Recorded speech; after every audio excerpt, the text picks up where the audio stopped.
பிஸ்மில்லாஹிர் ரஹ்மானிர் ரஹீம். நம்ம first year கிதாபில் நன்னறியுடைய பாடம், அதாவது சீராவுடைய பாடத்தில் பேஜ் நம்பர் 181 பாடம் 17 ஹபஷா நாட்டிற்கு ஹிஜ்ரத் என்கின்ற தலைப்பில் நம்ம பார்க்க போகிறோம். ஹபஷா நாட்டிற்கு ஹிஜ்ரத். ஹபஷாவுடைய இன்னொரு பெயர் தான் அபிசீனியா. ஹபஷாவுடைய இன்னொரு பெயர் அபிசீனியா. ஹபஷா நாட்டை சார்ந்த ஒரு சஹாபியாரு, ஒரு மன்னர் ஹபஷா நாட்டு அபிசீனிய நாட்டு மன்னர். ரசூலுல்லாஹ்வுடைய சஹாபாக்கள்ல இவர் ஹபஷி, கேள்விப்பட்டிருக்கோம் நம்ம. பிரபலமானவர், கருப்பினத்தவர் பிலால் ரலியல்லாஹு. சரியா, பிலால் ரலியல்லாஹு அவர்கள் தான் ஹபஷி. அபிசீனிய நாட்டை அவங்க அபிசீனிய நாடு. பிலால் ரலி அடிமையா என்ன செஞ்சிருக்கிறாங்க, மக்காவுக்கு வந்திருக்கிறாங்க. அடிமையாக இது பண்ணி மக்காவுக்கு வந்துதான் இஸ்லாத்தை ஏற்றுக்கிட்டாங்க. அதனால சஹாபாக்கள்ல பிலால் ரலி அவர்கள் தான் ஹபஷி. அதே போல பாரசி நாட்டை சார்ந்த சல்மான் ஃபாரிசி. அதே இப்போ ரோம் நாட்டை சார்ந்த ஷுஐப் ரூமி. ஷுஐப் அப்படின்ட்டு ஒரு சஹாபி. ஷுஐப் அவங்க பேரே ரூமி. ஷுஐப் ரூமி ரலியல்லாஹு அன்ஹு. ரோம் நாட்டை சார்ந்த ஷுஐப், பாரசீக நாட்டை சார்ந்த சல்மான், ஹபஷி நாட்டை சார்ந்த பிலால். இப்போ எத்தனை நாடுல இருந்தெல்லாம் வந்து மக்காவில் தஞ்சமாகி அடிமையாகி இஸ்லாத்தை ஏற்ற சஹாபாக்கள் நிறைய பேர் இருக்கிறாங்க. ஷுஐப் நல்ல பேர். நபி ஸல்லல்லாஹு அலைஹி வஸல்லம் அவர்களுடைய ஆரம்ப காலகட்டத்தில் நமக்கெல்லாம் தெரியும், 3 வருஷம் வந்து ஷூபே அபி துவாலிப்ங்கிற ஒரு பள்ளத்தாக்கில் அவங்க வந்து ஊரை விட்டு விலக்கி வச்சுருந்தாங்க. அப்புறம் இப்போ பகிரங்கமான அழைப்புகள் ஒரு 3 வருஷம் என்ன செஞ்சிச்சு, நடந்துச்சு. இப்படிங்கிறத நம்ம பார்க்குறோம். இந்த ஹபஷாவுடைய ஹபஷா நாட்டுக்கே 2 தடவை ஹிஜ்ரத் செஞ்சுருக்கிறாங்க மக்கள். முதல் நல்லா கவனிச்சுக்கோங்க, 2 தடவை ஹபஷா நாட்டுக்கு ஹிஜ்ரத் செஞ்சுருக்கிறாங்க முஸ்லீம்கள். இஸ்லாமிய மார்க்கத்தில் முதல் ஹிஜ்ரத் நடந்த நாடே இந்த ஹபஷா அபிசீனிய நாடு தான். அபிசீனியாவும் ஹபஷாவும் 2 ஒன்று தாமா, சரிங்களா? 2மே ஒன்று தான். அபிசீனியா நாட்டுக்கு முஸ்லீம்கள் முதல் ஹிஜ்ரத் செஞ்சுருக்கிறாங்க. 2வது ஹிஜ்ரத்து தான் மதீனாவுக்கு ஹிஜ்ரத் செஞ்சுருக்கிறாங்க. ஆனால் அதிகமாக எந்த நாட்டுக்கு ஹிஜ்ரத் செஞ்சுருக்காங்க அப்படின்னா மதீனாவில் தான். ஹபஷாவில் நல்லா புரிஞ்சுக்கணும். இந்த ஹபஷா நாட்டு ஹிஜ்ரத் எதுக்காக வந்ததுங்கிறதுக்கு ஒரு பின்னணி நான் சொல்கிறேன். ஏன் மக்கள் மக்காவில் இருக்கும்போதே ஏன் அபிசீனியாவுக்கு போனாங்க, ஏன் ஊரை விட்டு போனாங்கங்கிறதுக்கு ஒரு பின்னணி. ரசூலுல்லாவுடைய அந்த நெருக்கடிகள் போய்கிட்டு இருக்குது. ரசூலுல்லா என்ன செய்கிறாங்க, அர்க்கம் ரலியல்லாஹு அவர்களுடைய, சுருக்கமாக நான் சொல்லி முடிக்கிறேன், அர்க்கம் ரலியல்லாஹு அவர்களுடைய வீட்டை தேர்ந்தெடுக்கிறாங்க. அங்கே தான் வந்து அழைப்பு பணி செய்வாங்க, பையல் செய்கிறது, ஷஹாதத் கலிமா சொல்லி இஸ்லாத்தை இணைந்த பிரபலமான சஹாபாக்கள் அர்க்கம் ரலியல்லாஹு அவர்களுடைய வீட்டில் தான் இஸ்லாத்தில் இணைஞ்சிருக்கிறாங்க. உமர் ரலியல்லாஹு அன்ஹு, சல்மான் ஃபாரிசி ரலியல்லாஹு அன்ஹு, இவங்கெல்லாம் வந்து யாருடைய வீட்டில் இஸ்லாத்தை இணைஞ்சாங்கன்னா அர்க்கம் ரலியல்லாஹு அன்ஹு அவங்களுடைய வீட்டில் தான் இஸ்லாத்தில் இணைஞ்சாங்க. இப்போ இப்படி இருக்கும்போது மக்களுக்கு சொல்லலா துன்பங்கள் கொடுக்க ஆரம்பித்தாங்க அந்த மக்கத்து குறைஷிகள். ஏன் கொடுக்க ஆரம்பித்தாங்கன்னா, ரசூலுல்லா தொழுகையும் குர்ஆனையும் அர்க்கமுடைய வீட்டில் ஓதலை. அந்த வீட்டில் என்னென்ன நடந்துச்சுன்னா, மஷ்அரா நடக்கும், பைஅத் நடக்கும், ஷஹாதத் கலிமா இணையக்கூடிய விஷயங்கள் நடக்கும். ஆனால் இந்த பயந்து தஅவா பண்ணி செஞ்சாங்க இல்லையா, அதுக்கடுத்து பகிரங்கமாக செய்ய ஆரம்பித்தாங்க. பகிரங்கமாக செய்த 3 வருஷமும் குர்ஆனை கஅபாக்கு முன்னாடி தான் ரசூலுல்லாஹ் ஓதுவாங்க. தொழுகையை கஅபாக்கு முன்னாடி தான் என்ன செய்வாங்க, தொழுக ஆரம்பிப்பாங்க. இப்படியெல்லாம் இருக்கும்போது மக்கத்து காஃபிர்களுக்கு ரொம்ப கோபம். இப்போ அடிமையாக இருக்கக்கூடிய பிலால், அம்மார், யாசிர் இவங்களெல்லாம் ரொம்ப பாடுபடுத்த ஆரம்பித்தாங்க. இப்போ அல்லாஹுடைய தூதர் அல்லாஹ்விடத்தில் துவா செய்வாங்க, யா அல்லாஹ் இதுக்கான நிலைமை தான் என்ன, எங்களுக்கு ஏதாவது ஒரு ஏற்பாடு செஞ்சு கொடு அப்படின்னு சொல்லும் பொழுது தான் அல்லாஹு தாலா குர்ஆனில் ஒரு வசனம் இறக்குவோம். என்னன்னா, அல்லாஹுடைய பூமி விசாலமானது. அதாவது அதுக்கு தோதுவா, இவங்களுடைய ஹிஜ்ரத்துக்கு தோதுவா கூட அல்லாஹ் இறக்க மாட்டான். அல்லாஹுடைய பூமி விசாலமானது அப்படின்னு சொல்லிட்டு சுருக்கமாக நாசுக்கு அல்லாஹ் சொல்லி காமிக்கும் பொழுது தான் அல்லாஹுடைய தூதருக்கு இல்ஹாம், ஒரு உதிப்பு. அது அல்லாஹுடைய புறத்திலிருந்து வரக்கூடிய ஒரு உதிப்பு. அது என்ன ஆகுது அப்படின்னு சொல்லும் பொழுது, இப்படி அபிசீனிய நாட்டுக்கு சஹாபாக்கள்கிட்ட சொல்கிறாங்க. அப்போலாம் குறைவான எண்ணிக்கையில் தான் இருக்கிறாங்க. அபிசீனிய நாட்டுக்கு நீங்கள் ஹிஜ்ரத்துக்கு போங்க, அங்கே ஒரு மன்னர் இருக்கிறார். அந்த மன்னருடைய பெயர் நஜ்ஜாசி. அந்த மன்னர் அநீதியாக எந்த மக்களுக்கும் அநீதி செய்ய மாட்டார். அந்த மன்னரை நம்பி வந்த மக்களுக்கு பாதுகாப்பு கொடுப்பார். 3 விஷயம் சொல்லுவாங்க அந்த நஜ்ஜாசி மன்னரை குறித்து. புகழாரம் பாடக்கூடிய 3 விஷயம். அந்த நஜ்ஜாசி மன்னர் நேர்மையானவர், மக்களுக்கு அநீதி இழைக்க மாட்டார், பாதுகாப்பு கொடுப்பார். 3வது, அந்த நாட்டில்தான் எல்லா மதத்தை சார்ந்தவர்களும், கிறிஸ்தவ மதம் அதிகமாக இருக்குது நஜ்ஜாசியில், அந்த அந்த அபிசீனியா ஹபஷாவில் கிறிஸ்தவ மதம் நிறைய இருக்கு. இருந்தாலும் அதுல யூதர்களும் இருக்கிறாங்க. வேற ஏதாவது மதத்தை சார்ந்தவர்கள் வந்தாலும் அவங்க என்ன செஞ்சுக்கிடுவாங்க, அரவணைச்சுக்கிடுவாங்க. ஆக மொத்தம் இதுல என்ன புரியுது தெரியுமா? ஷரியத்துடைய சட்டத்தின் அடிப்படையில ஒரு ஊர்ல நம்ம குடி போகிறோம் அப்படின்னு சொன்னா 2 விஷயத்தை கவனிக்கணும். ஒன்று, நமக்கு பாதுகாப்பு கொடுக்கக்கூடிய அரசாங்கம் இருக்குதா அப்படிங்கிறத கவனிக்கணும். 2வது, நம்மளுடைய மார்க்கத்தை அவர்கள் எடுத்துக்கிறாங்கிறத விட தடுக்காம ஆதரவு கொடுக்குறாங்களா அப்படிங்கிற மாதிரியான 2 ஷரத்து இருந்தாதான் நாம் என்ன செய்யணும், அந்த ஊர்லயே குடியிருக்கணுங்கிறது ஷரியத்துடைய சட்டம். அப்ப அல்லாஹ்வுடைய தூதர் இந்த விஷயத்தெல்லாம் நல்ல மனிதர், அநீதியிழக்க மாட்டார், பாதுகாப்பை கொடுப்பாரு, அந்த மக்களும் சரி எல்லா மதத்தவர்களையும் என்ன செஞ்சுக்கிடுவாங்க, அவங்க ஆதரிச்சுக்கிடுவாங்க அப்படின்னு சொல்லிட்டு தான் இந்த மக்களை என்ன செய்யறாங்க, அல்லாஹ்வுடைய தூதர் அபிசீனியா நாடுக்கு ஹிஜ்ரத் போக சொல்றாங்க. முதல்ல போனவங்க 12 ஆண்கள் தான் போனாங்க, 4 பெண்கள் தான் போனாங்க. 16 பேர்னு வச்சுக்கோங்களேன். ரிவாயத்துல 11, 12 அப்படின்ட்டு வருது ஆண்கள்ல எண்ணிக்கைகள்ல. 4 பெண்கள் என்ன செஞ்சிருக்கிறாங்க, போயிருக்கிறாங்க. அதுல குடும்பத்தோடு ஹிஜ்ரத் செய்தவங்க உஸ்மான் இப்னு அபி தொல்ஹா ரலியல்லாஹு அன்ஹு. சரி அஸ்தக்ஃபிருல்லாஹ், உஸ்மான் இப்னு அஃபான். ஆமாம், ஜாஃபர் இப்னு அபி தொல்ஹா. உஸ்மான் இப்னு அஃபான் ரலியல்லாஹு, யாரு, நம்ம ஹலீஃபா தான், 3வது ஹலீஃபா உஸ்மான். அவங்களுடைய மனைவியான ருக்கையா இல்லையா, ஜைனப். அப்பங்க ஒரே ஒரு மனைவி தான் இருந்தாங்க. சாரி, உம்மு குல்சும் தான். உம்மு குல்சுமோட என்ன செய்ய, குடும்பத்தோடு ஹிஜ்ரத் செய்த, வரலாற்றிலேயே இப்ராஹிம் நபிக்கு அடுத்து ஹிஜ்ரத் செய்த பெயர் மிக சிறப்பு பெற்ற ஒரு சஹாபினா உஸ்மான் இப்னு அஃபான் ரலியல்லாஹு அன்ஹு அப்படிங்கிறத நம்ம புரிஞ்சுக்கிறோம். சரியா? அப்போ இவங்க குடும்பத்தோட ஹிஜ்ரத் செய்கிறாங்க. போனால் ஆமாம், அதை வாசிங்க அல்லாவுக்காக. இந்த நன்னறிலாம் நடத்தும் போது அந்த தலைப்புக்கள் என்ன இருக்குன்னு வாசிச்சுக்கோங்க. ஆமாம்ல, சரி, எடுக்கணும், வருஷத்துக்கு ஒரு தடவை எடுத்துடணும்.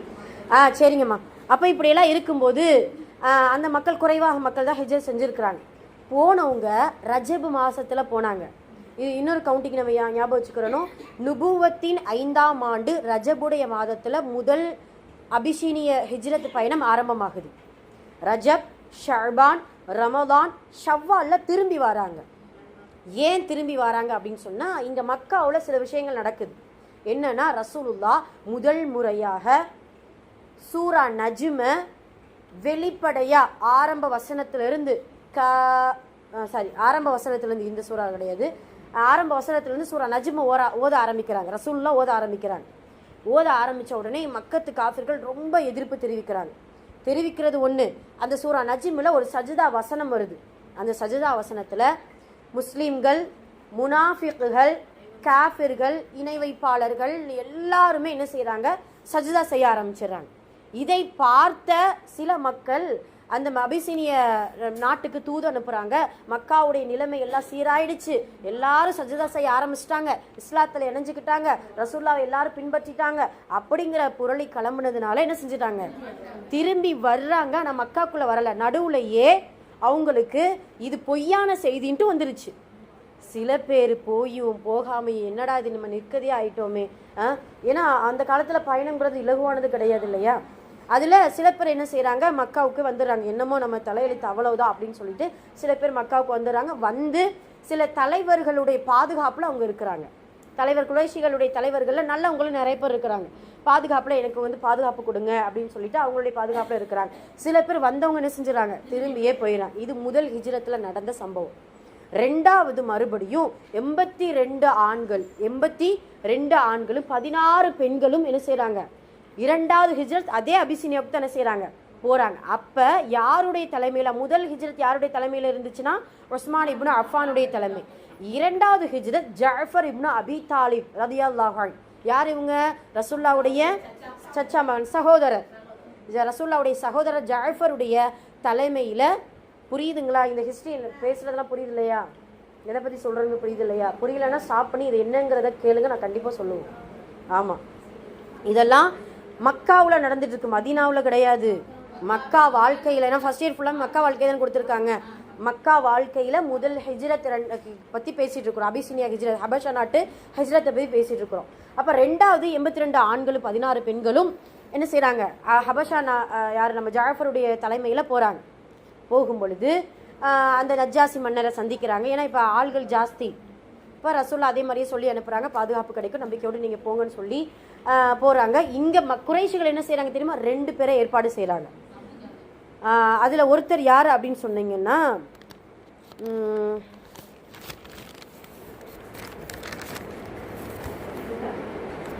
ஆமிர் இப்னு ரபியா. பின்னால் அவர் வந்து இஸ்லாத்தில் இணைஞ்சிட்டாரு. சரிங்களா, ஆமிர் இப்னு. சரிங்களா, இப்போ நம்ம என்ன சொல்லிட்டு இருந்தோம்,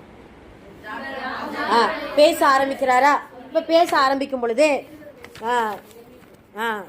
ஐயுஹல் மலிக், அவர் சொல்லக்கூடிய முதல் வார்த்தை அதுதான், ஐயுஹல் மலிக், அரசரே சொல்லிட்டு, நாங்கள் இதற்கு முன் முட்டாளாக இருந்தோம். இந்த வார்த்தையெல்லாம் அற்புதமான வார்த்தை. இந்த அரஹிக் அல் மக்தூமில் இருக்கக்கூடிய இந்த வார்த்தை தான் இதுலையும் கொடுத்துருக்குறாங்க. நான் பாடம் 18 வாசிக்கிறேன்.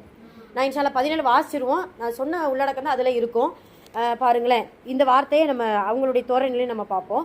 நாங்கள் இதற்கு முன் முட்டாளாக இருந்தோம், சிலைகளை வணங்கினோம், செத்த பிராணிகளை சாப்பிட்டோம், எங்களுக்குள் சண்டையிட்டோம், பணக்காரனாக இருந்தால் ஏழைகளுக்கு அநீதி செய்தோம், விருந்தினரை உபசரிக்க மாட்டோம், அண்டை வீட்டாரிடம் அன்பாக பழக மாட்டோம், அண்ணன் தம்பிக்குள்ளே அடிதடி செய்து கொள்வோம், சக்தி மிக்கவர் பலவீனவர்களை துன்புறுத்தினோம், பலவீனவர்களை துன்புறுத்துவோம் அப்படின்னு சொல்லிட்டு இன்னும் நிறைய இருக்குது. இதில் பாதி தான் கொடுத்துருக்காங்க. அதில் பார்த்தீங்கன்னா பெண் பிள்ளைகளை கொலை செய்வோம், சிலை வணக்கம், ஜினா செய்கிறது, திருட்டு, எல்லா விதமான குற்றத்தையும் ஜாஃபர் முழுக்க சொல்லிட்டாரு.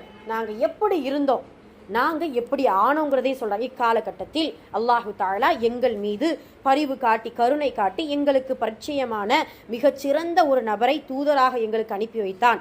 அவர் எங்களுக்கு நேர்வழியை காட்டினார், எங்களுக்கு மத்தியில் பாசத்தையும் இணக்கத்தையும் ஏற்படுத்தினார், சிலைகளை வணங்கக்கூடாது என்று புரிய வைத்தார். அல்லாஹ் ஒருவனை மட்டும் என வணங்க வேண்டும் என்று வணங்க வேண்டும், உண்மை பேச வேண்டும், வாக்குறுதியை நிறைவேற்ற வேண்டும், ஒற்றுமையாக இருக்க வேண்டும், கெட்ட குணங்களையும் பாவகரமான செயல்களையும் விட்டு ஒதுங்கியிருக்க வேண்டும், அனாதைகளின் பொருட்களை அநியாயமாக உண்ணக்கூடாது, அநியாயம் செய்யக்கூடாது என்று உபதேசம் செய்தார்கள்.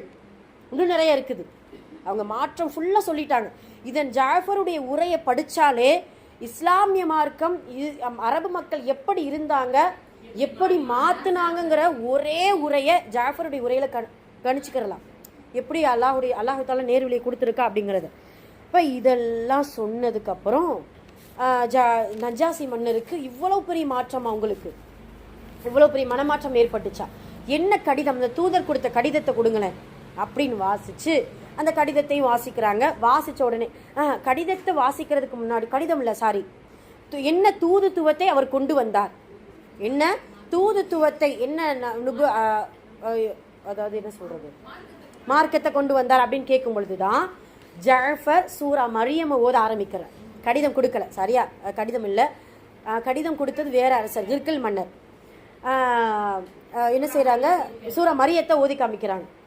காஃப் ஹா யா ஐன் ஸாத் ذிக்ரு ரஹ்மத்தி ரப்பிக அப்தஹு ஜக்கரியா அப்படின்னு சொல்லிட்டு ஆரம்பிக்கணும்னு நினைக்கிறேன். அதை ஓத ஆரம்பித்து அந்த சூறாவை ஃபுல்லாக ஓதி முடிக்கிறாங்க.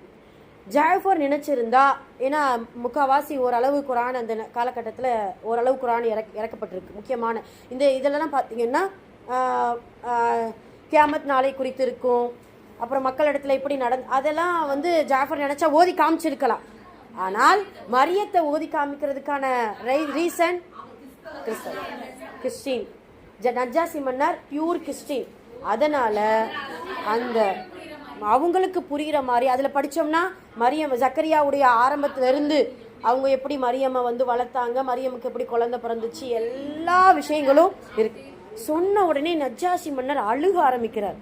அல்லாஹ் அக்பர், இது என்ன ஒரு அற்புதம், இது என்ன ஆச்சரியம், எங்களுடைய வேதமும் உங்களுடைய வேதம் ஒத்து போகிறதே அப்படின்னு சொல்லிட்டு இதெல்லாம் சொல்லும்போது தான் அந்த 2 பேர் இருந்தாங்கல்ல, அவங்க இன்னமும் எடுத்து விடுறாங்க, இன்னமும் இது பண்ணி விடுறாங்க. என்னென்னா அந்த மரியம்மை பற்றியே கொஞ்சம் அதுக்குள்ளே இருக்குது, இருந்தாலும் மரியம்மை குறித்து நீங்கள் இன்னும் கேளுங்களேன் அவங்கள்ட்ட அப்படின்னு கேட்கும் பொழுது தான் ஜாஃபர் அலியன் அவர்கள் இன்னும் சில ஆயத்தில் மரியம்மை குறித்த வேற குரான் சூறாக்கள் இருக்கக்கூடிய ஆயத்துக்களை அவங்களுடைய எப்படி குழந்தை உண்டாச்சு, அவங்க எப்படி குழந்தை பெற்றாங்க, அந்த குழந்தை எப்படி பேசுச்சு, ஈசா அலைஹிஸ்ஸலாம் எப்படி பேசுனாங்க, இன்னும் கொண்டு வந்தாங்க, எல்லாத்தையும் சொன்ன உடனே ஒரு குச்சியை எடுத்து நஜ்ஜாசி மன்னர் ஒரு அழகான ஒரு நேர்த்தியான ஒரு குச்சியை எடுத்து, உங்களுடைய மார்க்கமும் எங்களுடைய மார்க்கம் இதை போன்று உள்ளது, நேராக உள்ளது அப்படின்னு சொல்லிட்டு என்ன செய்யறாரு, நஜ்ஜாசி மன்னர் மனதளவில் ஈமான் கொண்டார். யாருடைய உரையை கேட்டு?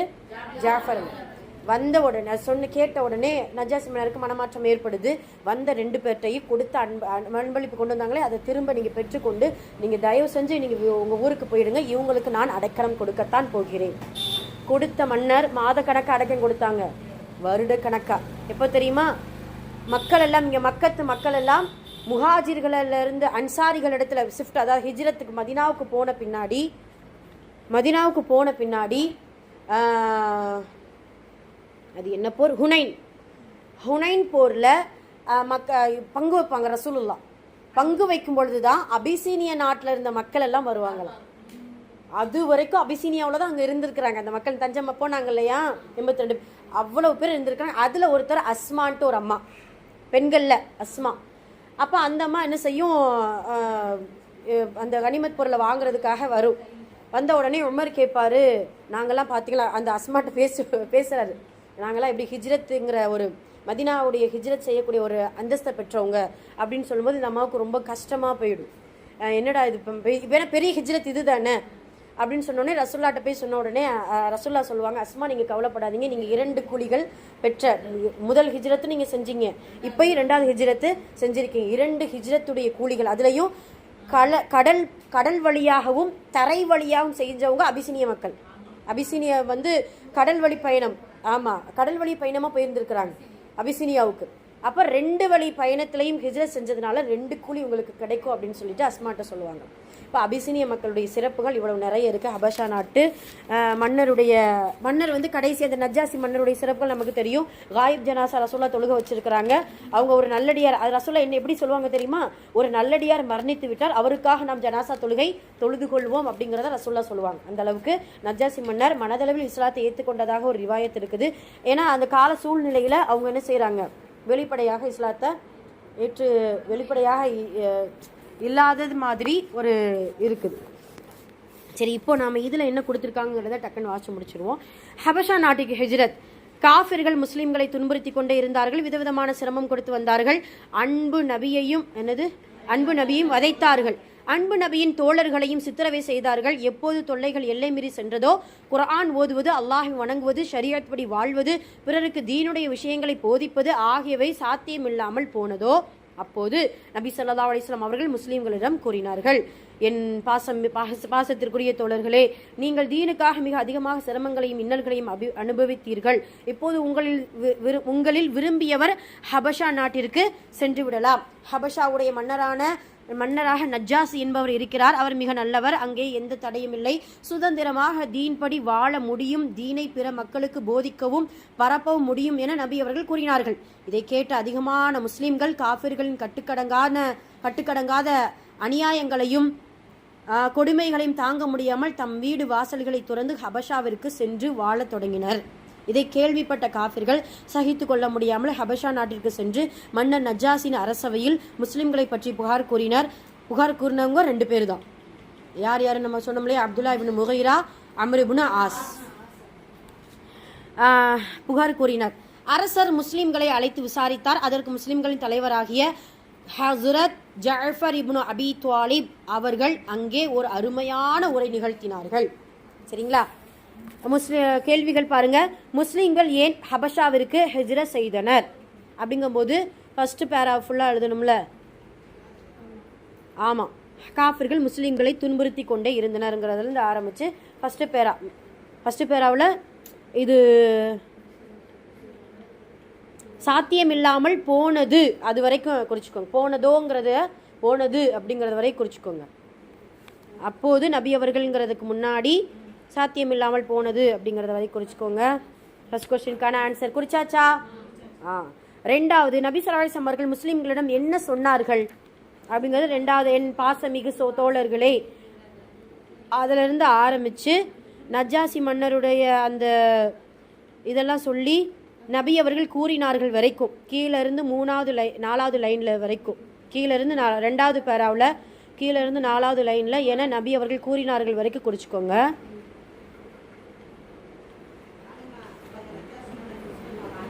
மாறிட்டாரு. காயிப் ஜனாசா தொழுது வச்சிருக்காங்க. ஆமாக்கா, காயிப் ஜனாசானா என்னது புரியுதுங்களா? அவங்களுடைய உடல் ஹபஷாவில் தான் இருக்குது. மதீனாவில் ரசூல்லா என்ன செய்கிறாங்க? காயிப் ஜனாசா தொழுது வைக்கிறாங்க. ஆமாம், அது வரைக்கும் என கூறினார்கள் வரைக்கும் 2வது கொஸ்டினுக்கான ஆன்சர். சரி, அவ்வளவுதான். 2வது பாடத்தில் வந்து ஜாஃபர் அலின் அவர்கள் என்ன உரை நிகழ்த்தினார்கள் அப்படிங்கிறதுல அந்த ஆரம்பித்து புரிய கீழே இருக்குல்ல,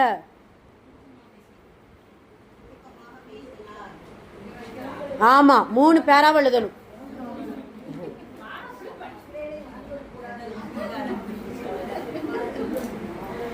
சரி, 3 பேராவை எழுதிடணும். ஆமாம். 2வது ஜாஃபர் அலின் அவர்களின் உரை மன்னரிடம் என்ன மாற்றத்தை ஏற்படுத்தியது? அப்படியே தொடர்ந்தே இருக்குது. அருமையான உரையை மிக்க கவனத்துடன் கேட்ட மன்னர் நஜ்ஜாசி மிகவும் வியப்படைந்தார் அப்படின்ட்டு ஆரம்பிச்சு அந்த இது கொஞ்சம்தான் என்ன சின்னது. அதுக்கப்புறம் ரசூல்லாவுடைய சில கொஞ்சம் டீட்டெயில்ஸ் கொடுத்துருக்காங்க, அதையும் படிக்கணும். ஆமாம்.